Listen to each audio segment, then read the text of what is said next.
Assalamualaikum warahmatullahi wabarakatuh. Saya Laila. Saya akan menyampaikan sedikit info tentang kerajaan Islam.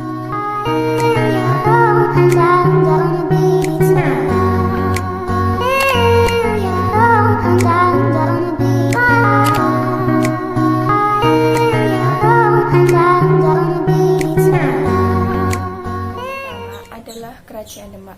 Pusat Kerajaan Demak dikelilingi oleh berbagai sungai. Di antaranya Sungai Tundang, Sungai Buyaran, dan Sungai Serak. Keberadaan sungai-sungai tersebut sangat mendukung bagi pertanian Kerajaan Demak.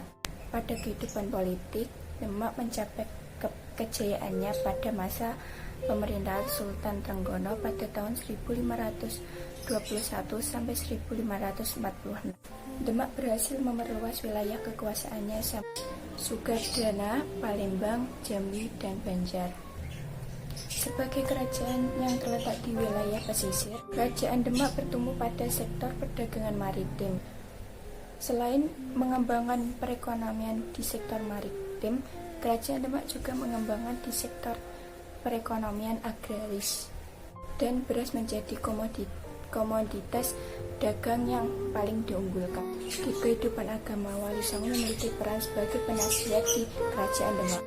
Wali Songo juga turut berperan dalam pembangunan masjid, yaitu Masjid Agung Demak.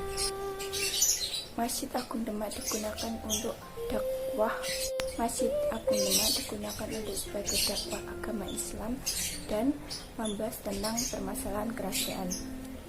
Budaya yang telah berkembang di Kerajaan Demak adalah upacara selamatan dan yasinan. Upacara tersebut adalah bentuk akulturasi antara Islam dan Jawa yang dikembangkan oleh Sunan Kalijaga. Yang kedua adalah Kerajaan Pajang. Secara geografis, Kerajaan Pajang terletak di wilayah Kerajaan Demak, di bekas wilayah Kerajaan Demak yang berada di bagian pedalaman. Bagian pedalaman yang dengan corak agraris. Kerajaan Pajang berhasil memperluas wilayahnya hingga daerah pesisir utara seperti wilayah Jepara dan Pati. Dan pengaruh Pajang juga meluas hingga wilayah Banyumas. Di kehidupan politik, perkembangan Kerajaan Pajang diawali dengan masa pemerintahan Joko Tingkir atau dikenal dengan Sultan Hadiwijaya. Dalam menjalankan pemerintahannya, Sultan Hadiwijaya mendapatkan banyak sekali nasihat dari Sunan Prapen, yaitu salah seorang wali di Jawa Tengah. Pada tahun 1582, Sultan Hadiwijaya wafat. Dan pada tahun 1583, Kerajaan Pajang dipimpin oleh Arya Pangiri dengan gelar Sultan Ngawatipura atas bantuan Panembahan Kudus. Akan tetapi masa pemerintahannya hanya berlangsung singkat. Lalu Kerajaan Pajang dipimpin oleh Pangeran Benawa atas bantuan Sutawijaya. Pangeran Benawa menjadi Raja Pajang yang ketiga. Pada kehidupan ekonomi, Kerajaan Pajang yang bercorak agraris. Penghasil utama Kerajaan Pajang berasal dari sektor pertanian.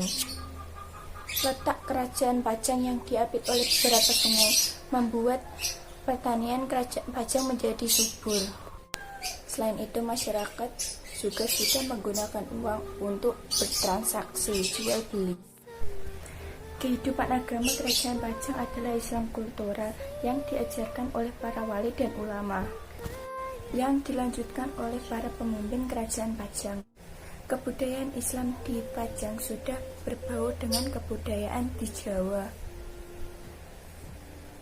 Masyarakat Pajang memiliki toleransi yang tinggi terhadap budaya asing yang masuk di Kerajaan Pajang. Yang ketiga adalah Kerajaan Mataram. Kerajaan Mataram terletak di Alas Mentawai yang lebih dikenal dengan nama Kota Gede, yang terletak di wilayah pedalaman Jawa bagian tengah. antara jajaran gunung dan pegunungan dan sungai-sungai yang mengalir seperti Sungai Bogowonto, Sungai Progo, Sungai Elo, dan Sungai Bengawan Solo. Dengan kondisi geografis tersebut,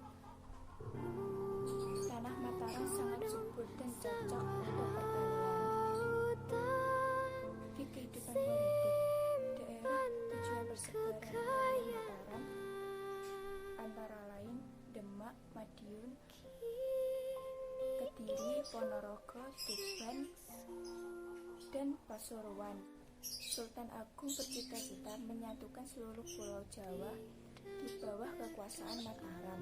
Pada tahun 1645, Sultan Agung wafat karena sakit. Sejak saat itu, kondisi politik kerajaan Mataram tidak stabil. Di kehidupan ekonomi, Pelabuhan Kendal, Jepara, dan Tegal, komoditas unggulan utama Mataram adalah beras. Hasil-hasil bumi lain yang diproduksi oleh Mataram antara lain adalah gula, kapas, kelapa, dan palawija. Kehidupan agama di Kerajaan Mataram. Nilai-nilai Islam yang berkembang di Kerajaan Mataram telah bercampur dengan kebudayaan lokal. Sultan Agung juga telah menuliskan kitab sastra gending yang menjelaskan tentang ajaran Manunggaling Kawula Gusti atau bersatunya Tuhan dengan manusia. Manunggaling Kawula Gusti sangat berpengaruh terhadap konsep kepercayaan kejawen di Mataram. Kehidupan sosial dan budaya di Mataram. Kebudayaan Jawa di Mataram semakin berkembang dengan pesat pada masa pemerintahan Sultan Agung. Beberapa karya sastra tersebut antara lain Kitab Niti Sruti, Kitab Niti Sastra, dan Astabrata. Kerajaan Banten. Di kondisi geografis, Kerajaan Banten terletak di Wahanten Girang atau Banten Girang yang saat ini adalah di bagian sebelah barat kota Serang. Di kehidupan politik sebagai raja utama di Kerajaan Banten, Maulana Hasanuddin yang memerintah pada tahun 1522 sampai 1500, Banten berhasil memerluas wilayah kekuasaannya hingga ke Lampung dan Jayakarta. Kepemimpinan Banten digantikan oleh putranya yang bernama Maulana Yusuf pada tahun 1570 sampai 1580. Pada tahun 1579, Maulana Yusuf berhasil memimpin pasukan Banten menaklukkan kerajaan Pajajaran Jawa Barat termasuk Jayakarta. Pada tahun 1580, Maulana Yusuf wafat dan digantikan oleh putranya yang bernama Maulana Muhammad. Di kehidupan ekonomi, perkembangan Banten pada abad 16 sampai 17. Pada saat itu, lada yang dihasilkan oleh Banten memiliki nilai ekonomis yang sangat tinggi. Dalam bidang agraris, Kerajaan Banten mengembangkan pertanian sawah untuk memenuhi kebutuhan pokok penduduknya. Sultan Agung Tirtayasa membangun sistem irigasi besar-besaran. Di kehidupan agama, penyebaran agama Islam dimulai di masa pemerintahan Maulana Hasanuddin. Maulana Hasanuddin membuat 3 perubahan penting. Pertama, perubahan dalam bidang politik. Mengubah sistem politik yang bercorak Hindu-Buddha menjadi sistem politik yang bercorak Islam. 2. Perubahan dalam bidang kebudayaan. Memadukan kebudayaan Sunda yang bercorak Hindu dengan kebudayaan Islam. Dan 3. Kebudayaan dalam bidang ekonomi. Memindahkan pusat pemerintahan dari Banten Gilang ke Surosowan di pesisir pantai. Kehidupan sosial dan budaya. Islam turut mempengaruhi perkembangan budaya di Banten, yang terutama dalam bidang arsitektur. Salah satu contohnya adalah Masjid Agung Banten, yang memiliki bentuk unik karena mirip dengan mercusuar, yang dibangun oleh seorang Belanda yang memeluk agama Islam, yang bernama Jan Lucas Kaardil. Kerajaan Banten juga memiliki istana yang bernama Surosowan, yang merupakan bangunan sebagai tempat tinggal Sultan Banten. Dan yang kelima adalah Kerajaan Cirebon.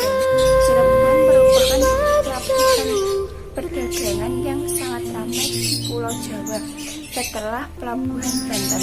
Cirebon tidak terlepas letak geografisnya yang berada di pesisir utara Pulau Jawa. Kerajaan Cirebon dipimpin oleh cucu Syarif Hidayatullah, yaitu Mbah Ratu.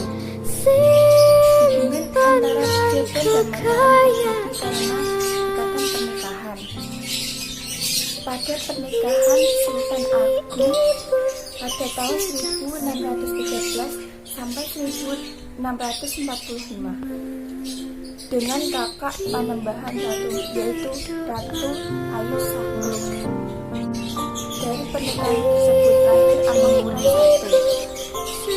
Pada akhir abad 17, Kerajaan Cirebon mengalami kemunduran akibat berkembangnya kekuasaan VOC. Melalui perjanjian tersebut, VOC berhasil menguasai komoditas perdagangan utama Kerajaan Cirebon seperti lada, beras, kayu, dan gula. Di kehidupan ekonomi, Kerajaan Cirebon memanfaatkan pelabuhan sebagai sektor perekonomiannya. Cirebon memusatkan aktivitas perekonomiannya di bidang perdagangan. Masyarakat Cirebon mengenal barang-barang ekspor. Komoditas utama masyarakat Cirebon antara lain lada, kayu, beras, dan gula. Di kehidupan agama, Syarif Hidayatullah atau yang lebih dikenal dengan Sunan Gunung Jati merupakan salah satu anggota Wali Songo.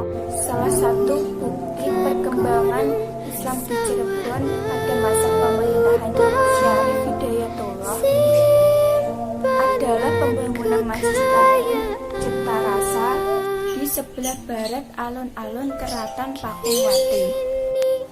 Kehidupan sosial dan budaya. Kerajaan Cirebon juga dipercaya sebagai pusat penyebaran agama Islam di Pulau Jawa.